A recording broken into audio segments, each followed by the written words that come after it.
lot of people were commenting that this sounded like Monty Booker a lot, and I agree with that. I think that's broadly pretty accurate. I used quite a few samples from the Monty Booker pack. I took the kick, the snare, and some Foley and a shaker from the Monty pack, and also a Raven Lene vocal chop. But all of the melodies, the synths, the 808, and obviously the sample, and the harp were not from Monty Booker at all. I took those from Splice or from other sources in my drum library. I would say an even bigger influence for me on this track is actually kind of like 2011 era, SoundCloud beats where like dudes or whoever are using like SP404s, where like there's a lot of like context switching and like lots of like kind of random sporadic like musical elements added here and there that like don't sound anything like the other things there, but add a lot of like weird variety that makes these beats sound like kind of maximalist and just like really otherworldly, kind of like that kind of selection kind of vibe, I guess. But so basically the main aspect of the mix, I think, is just the instrumentation. So I'll play that.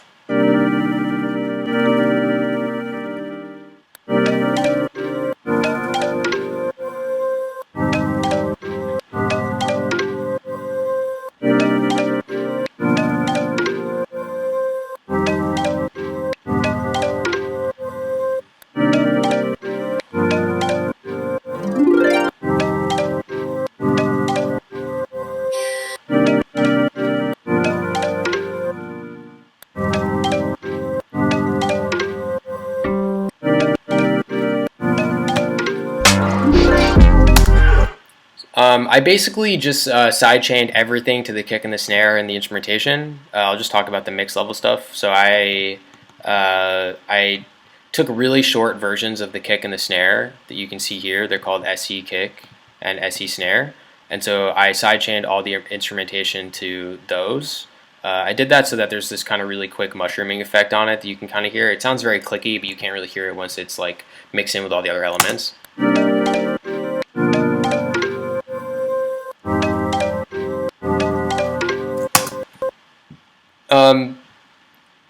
Regarding the individual elements, I have this synth here, which is it's two serums that are duplicated and then panned left and right, 25 each. I put RC20 on both. The sound is just basically a pair of sine waves. Both of the serums have like a noise on it, which is like this kind of glass lid sound. So you can kind of hear.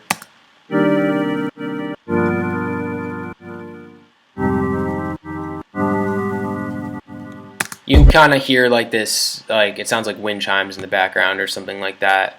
And the reason I do that is I just think that like ambience or whatever really kind of can accentuate your synth sounds, just make them sound a little bit more like earthy and like grounded and like less like you're in space. I added RC20 on both of these, and the RC20, the main feature of this that I use is the wobble and then also the follow kind of dial on the noise parameter. And the whole idea behind that is so that you kind of hear more noise as the transient hits and then less noise once it goes away. So you can kind of hear that the noise increases in volume when the synth increases in volume. Yeah, like the noise is kind of following the volume of the synth. The next element is this melody, which is just a perk. This is not from the Monty kit. I took this from Serum. Serum has this noise thing. I just turned off both the oscillators and kept the noise thing and made sure that it was tied to whatever I was playing on the keys. Basically, I like the way pitched percussion sounds a lot. It's like one of my favorite elements in any track I hear. So I made sure to include that in this. I panned this pretty hard left and right, 40 and 40. And I added on kickstart, which is Basically, it's a wave shaper. It ducks out the frequency at whatever time interval you set, and so, or so rather, it ducks out the signal at whatever time frequency you set. And so I basically did that every half note so that it sounds like this.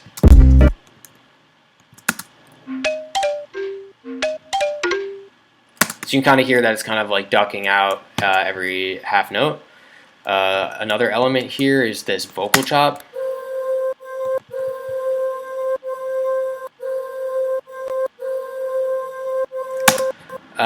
This is in sampler, and with sampler, when you drag in a clip, you can put it on loop back mode and basically just loop the sample back on itself, so it sounds like this. So it starts it, triggers it, and it plays for the duration of the sample length, and then once it hits the end of the sample, loops backwards from the end of it to the beginning, which I think sounds really cool. Adds this kind of like haunting quality to it. It also just makes shit sound a lot smoother. The next element is this, well, I guess I should talk about what processing I put on this. I put just FabFilter Saturn on the vocal chop. I just wanted to add some like distortion to it just to make it cut down in the mix a little bit, but I also turned down the gain. The idea behind that is that I want it to sound louder, but I don't actually want it to be louder. For this harp, that's the next thing. It sounds like this. And so I use that pretty much as like a lead in to the first measure on almost every other measure.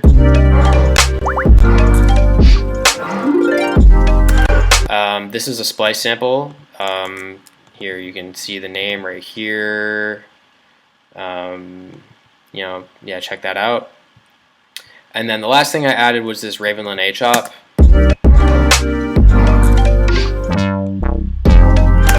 That's this right here.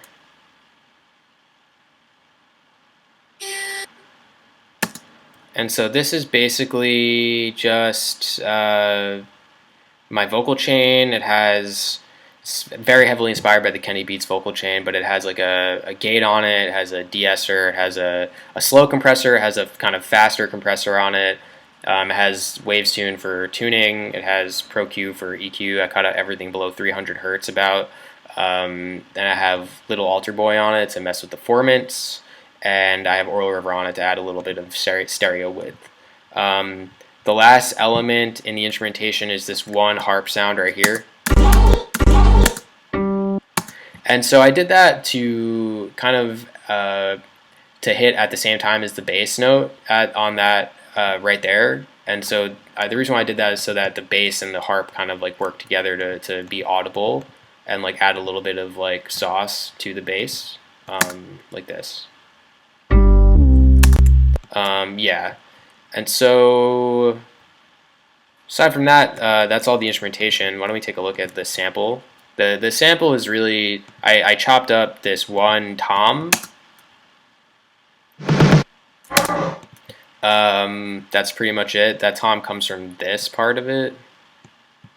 Actually, I don't know if I can show you. Let me see if I can pull it back.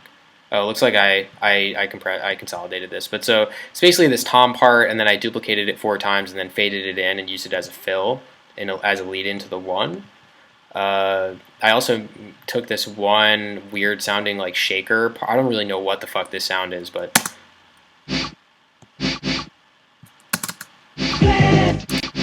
I don't know what the fuck that sound is, but I used it as like this kind of like extra Foley. And then the main vocal chop is this.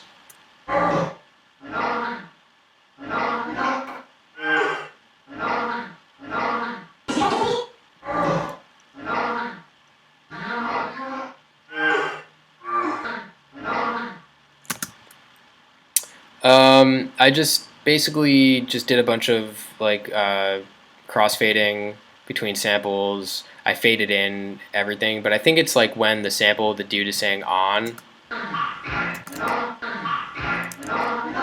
I don't know.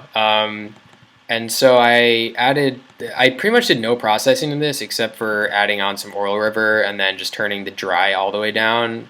and then turning the decay time down and the pre-delay down.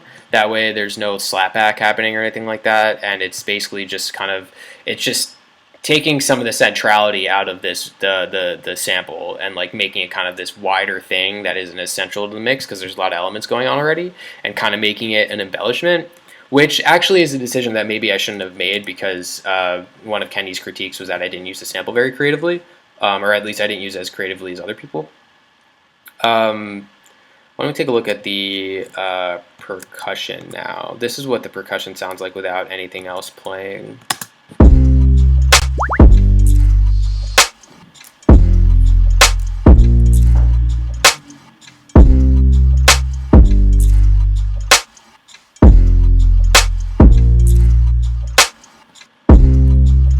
Here's what it sounds like with that one synth bass part.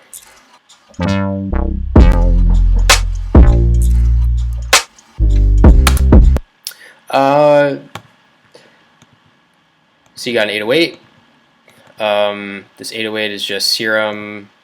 I designed this 808. It's just Serum with like kind of LFO on the coarse pitch. I edited the wavetable so that it has it's single. I edited it so it's like single and proc squarify.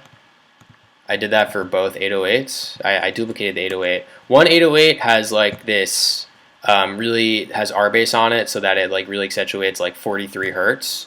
I also added decapitator and Saturn to each one.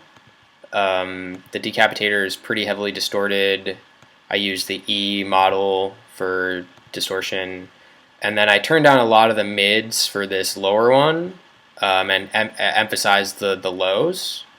The mids though, I compressed the fuck out of them basically so that like the sibilance is super audible, and the sibilance is coming actually from this noise that I added to the 808, so you can kind of hear that. You can kind of hear this S sound. That's what the genre of sound I'm using, and it kind of just adds a little bit of just sibilance to it to make it cut through. I did pretty much identical processing for the other 808, the next 808 track, but I did this with, I just accentuated higher frequencies. So instead of accentuating 43, I accentuated 80 with R bass. The next you have the synth bass. The synth bass is from Tal. This is not a patch. It's called Dickhole, and it's just a preset that I made, which I forgot it was named that, and now I'm showing it on my screen. But here we go. Yeah, this is what it sounds like.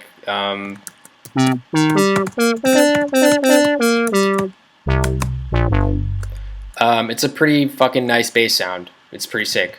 I got this kick here.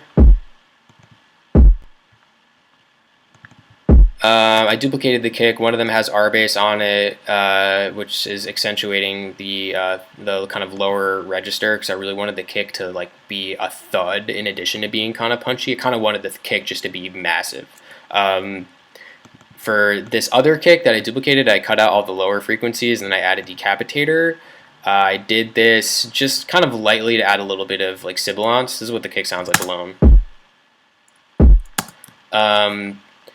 I don't know if I said this earlier, but I added sidechain kicks and snares so that whenever the frequency, whenever the kick and the snare hit, they're really short. So these aren't the actual kick and snare, these are silenced, and they're just really truncated clips that are used as inputs for the sidechain for the instrumentation so that you get this kind of pumping effect on the instrumentation in tandem with the kick and the snare. Here's what that sounds like.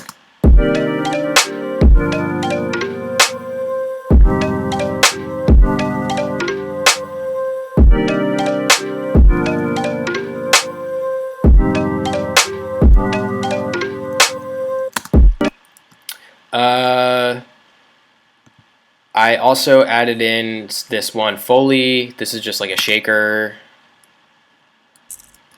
With the kick and the snare, it sounds like this. Then I also added in this bubble sound. It seems like it fucked up. And so that snare, I mean that that bubble is basically, it's just inspired by like Flying Lotus and like Monty Booker and shit like that, when they use really high pitched like synth sounds that kind of sound like they're bubbling all over the place. In terms of sourcage for the kick and the snare, I use the Monty Booker kit. I use the Maraca kick, and I use the trans snare. I These are both really great samples. Like they're just amazing. And then for the Foley, I also use Monty Booker stuff. Here's what the Foley sounds like all together.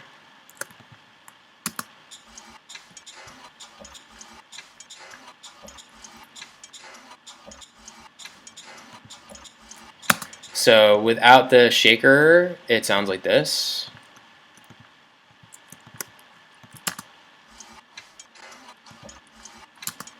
And so I added kickstart to each one of these. That's so it's basically, I think I mentioned this before, but kickstart is just a transient shaper, and again, it like um, uh, cuts out signal at certain time intervals that you set using these buttons up here. And so I set it to cut out every quarter note, and I set the kind of shape to be nice and tight.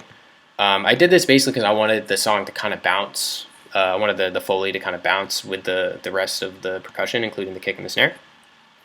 The shaker is a real simple kind of swung shaker sound. This is also from Monty Booker, but the loop isn't. It's just the basic sound, and then I just took it and then made a loop out of it. And I tried to make it swing pretty hard because I wanted the snare to kind of sound like it was coming in a little early. I think globally, one of the main things that I've learned as a producer is that a lot of the stuff comes down to sound selection and comes down to placement of sounds more than it comes down to your ability to mix at an expert level. Like, my mix is not good on this track. It still sounds hot because of my placement of like the samples and my chops. Because a big thing that I was trying to kind of emulate and copy is this kind of like SP404 influenced production, like where people are at the boiler room or at low end theory, like hitting one pad and then literally being restricted in what other things they can play at the same time. So if they play a second pad, that first pad is no longer playing, and so you have this kind of complete context change. That's definitely what I was trying to do here, like with the harp, like where it kind of just cuts out as a lead in to the one. On the master, I just have glue compressor. I basically use this as a soft clipper. I turn the range all the way down. I turn the makeup a bit up, and I turn soft clipping on. I use isotope ozone 9 elements. And so this, I used the modern hip hop preset, but then I added in this imager. And so the imager, I just kind of added some stereo width. Now to counteract the effect of that stereo width on the lower frequencies, I put bass mono, which is like something you can use in utility in Ableton. And then last but not least, I just put on FabFilter Pro L just to add a little bit of gain to the master. I think I actually had it up like here before.